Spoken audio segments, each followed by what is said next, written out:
Ration shop లో అవన్నీ ఇస్తున్నారండి. మొత్తం క్యాంటీన్లు పెట్టాం, రైతు కూడా సహాయం చేస్తున్నాం, డప్పు కళాకారులకు ఇస్తున్నాం. అట్లా అందరినీ న్యాయం చేయాలి, మీరు కూడా బాగా పైకి రావాలని నా కోరిక. అదే అండి, బాగానే చూస్తున్నారండి అయ్యారు. మీ పరిపాలన బాగా చాలా సూపర్ గా చూసారండి.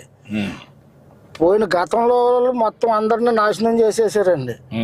నేనే కాళ్ళు అరిగేదందుకు తిరిగితేనే నాకు పని అవ్వలేదండి. అప్పుడు మాయ మాటలే ముందు నమ్ముతారు కానండి, నిజం మనం కష్టపడి మనం ఏదో చేస్తున్నాం అనుకున్నాం అనుకోండి, అవి నమ్మరు కాదండి. మాయ మాటలే ముందు నమ్మేస్తారు జనం.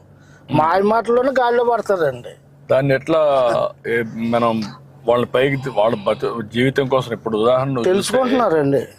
ఇప్పుడు తెలుసుకుంటున్నారండి. గతంలో తెలుసుకోలేదండి. తెలుసుకోకుండా ఆయన గారు ఏదో మాకు కొండంత వచ్చేస్తుందని ఆశపడ్డారండి. ఇప్పుడు అసమంటిది ఏం లేదండి. అదేంటంటే ఇప్పుడు మీరు వస్తేనే మళ్ళీ బాగుపడుతుంది, మళ్ళీ ట్రిప్ మీరు వస్తేనే ఇవన్నీ పనులన్నీ సాగుతాయి. మొన్న 5 సంవత్సరాల వల్ల బాగా నష్టపోయాం కదా. చాలా నష్టపోయామండి. ఒక పనిముట్టు ఏది చేశారండి, ఏది చేయలేదు. ఒక రోడ్డు వేసారా లేదండి, ఒక కాలనీలు కట్టారా లేదండి.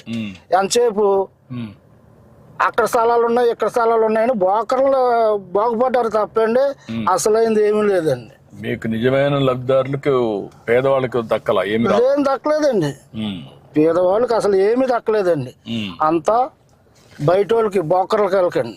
బోకర్లో శుభ్రంగా అక్కడ సైట్ ఉందండి, అది కొనాలండి. ఎందుకంటే వీళ్ళకి 10 రూపాయలు రావాలండి. ఆ విధంగా స్కామ్ వేసేసారండి. ఏముందండి అసలు ఎక్కడ ఏది లేదు.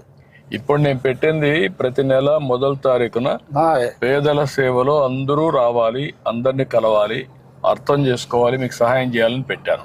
దీనివల్ల నీ అభిప్రాయం ఏంటి? నా అభిప్రాయం చాలా మంది నోట్లో ఇలా పెట్టారు, చంద్రబాబు నాయుడు గారు బాగా చూస్తున్నారు మనల్ని అన్న అభిప్రాయం ప్రతి వాళ్ళు మనసులో హృదయంలో కలిగిందండి అయ్యారు. ఇప్పుడు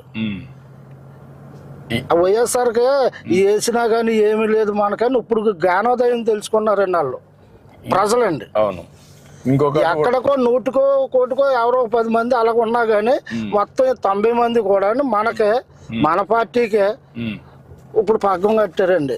ఎందుకంటే మళ్ళీ ట్రిప్ కూడా చంద్రబాబు గారు వస్తేనే కానీ పనులు జరగవు మనకి. అక్కడ ప్రాజెక్టు ఉండదు, ఇక్కడ అమరావతిలోని ఏమి ఉండదు. 5 సంవత్సరాలు చూసామని ఒక అభిప్రాయానికి వచ్చారండి. ఇప్పుడు ఇంకొక పని కూడా చేస్తున్నాను నేను. అయ్యా, నేను ఇచ్చే సహాయం ఇవ్వడం, కేంద్రం ఇచ్చే సహాయం కూడా తీసుకోవడం, రెండూ కాకుండా ప్రైవేట్ వ్యక్తులు సమాజం వల్ల పైకి వచ్చారు కొంతమంది. వాళ్ళు మీలాంటి కుటుంబాన్ని దత్తత తీసుకొని వాళ్ళు కూడా 10 రూపాయలు ఖర్చు పెట్టి మీకు సానుకూలంగా సూచనలు అవన్నీ చేస్తూ మీరు పైకి రావడం. ఉదాహరణ నువ్వు ఉన్నావు అనుకో, నువ్వు చెప్పులు కుడతావు, బాస్కెట్స్ అన్ని అమ్ముతావు, నీకు కాస్త దినాన్ని 4 గంటలు పని చేస్తావు, ఆరోగ్యం బాగాలేకపోయినా. అటువంటిప్పుడు వాళ్ళు కూడా వచ్చి కొంచెం ఆర్థిక సహాయం చేసి నీకు ఆలోచనలు ఇస్తే నీకేమైనా జీవితంలో ఇంకొంచెం మెరుగవుతుందా? నేను ఇచ్చేది కాకుండా అవుతుందండి అయ్యారు, అవుతుందండి. ఎట్లా ఉపయోగించుకుంటా అలాంటి వాళ్ళు వస్తే మీ దగ్గరికి? ఎప్పుడన్నా ఎవరన్నా వచ్చారనుకోండి సార్, చూస్తున్న ఆర్థిక పరిస్థితులు చూసి ఏదో ఒక 150 వేల చేతిలో పెట్టి వెళ్తూ ఉంటారండి. అట్లా కాకుండా నేననేది ఏంటంటే ఒక వ్యక్తి వచ్చి నీకు సహాయం చేయడానికి, మొత్తం మీ కుటుంబానికే సహాయం చేయడానికి ఆ విధంగా నేను ఆలోచిస్తున్నా. ఒక ఆలోచన, ఇప్పుడు ఆర్థికంగా పైన ఉన్నారనుకో ఒక 10 మంది, కింద ఉన్నారనుకోండి ఇలాంటి వాళ్ళు ఒక 20 మందిని దత్తత తీసుకోవాలా. ఒకరు కానీ ఒకరు ఎక్కువ కానీ, ఒక పెద్ద పారిశ్రామికవేత్త ఉంటాడు, ఆయన దగ్గర డబ్బులు ఉన్నాయి, అలాంటి వాళ్ళు ఒక 100 కుటుంబాలను దత్తత తీసుకుని వాళ్ళు పైకి తీసుకురావాలా. తీసుకొస్తే చాలా బాగుంటుందండి అయ్యారు, చాలా బాగుంటుందండి. అలాగైతే కొంత చాలా అభివృద్ధి పొందుతారండి, లేని వాళ్ళు బాగుంటారండి. అదే దానికే నేను ఆలోచించేది అంటే అది ప్రత్యేకంగా ఆలోచిస్తాను. చూస్తే ఇప్పుడు నేను వచ్చి నీకు ఒకసారి సహాయం చేయగలుగుతాను, ఒక కుటుంబానికి సహాయం చేయగలుగుతాను. అన్ని కుటుంబాలు బాగుపడాలంటే అలాంటి ఆలోచన విధానంలో మార్పు వచ్చింది అనుకోండి, స్ఫూర్తి వచ్చింది అనుకోండి, బాగుంటుంది. అజమాని మార్పు వచ్చినప్పుడు ఇంకా